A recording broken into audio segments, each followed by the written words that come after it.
Welcome to TV Files TV. We are back again with the latest gossip nyaya dziri kupisa dziri kutendera social media. Bombshell Blessed Geza back again achidedzera kuti musi wa22 nemusi wa23 pane national shutdown. Hapana munhu ari kuenda kubasa. Idi anobuda achida asingadi toshandisa jende. Tererai munzwa.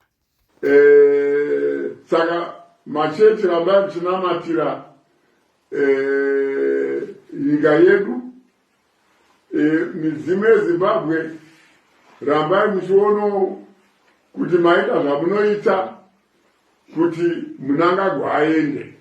Saka isu muri yeZimbabwe takabatana musi wechipiri, musi wechitatu.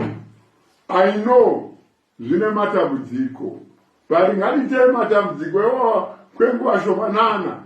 Tava kusvika munhu uyu haana 1 month aripo.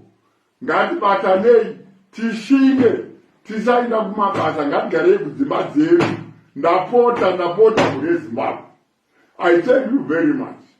I'm sure you have heard from the horse's mouth. Saka Blessed Geza adedzera kuti atinongoona chete achienda kubasa, atinongoona achifamba nemota, ziva kuti chakabvondoka. Munongoziva Mega Blessed Geza ari kuvatisa ZANU-PF. Idi time vari akasvizvigananda vakapfeka bhutsu. Hakusi kudliwa rinopisa kuZANU-PF.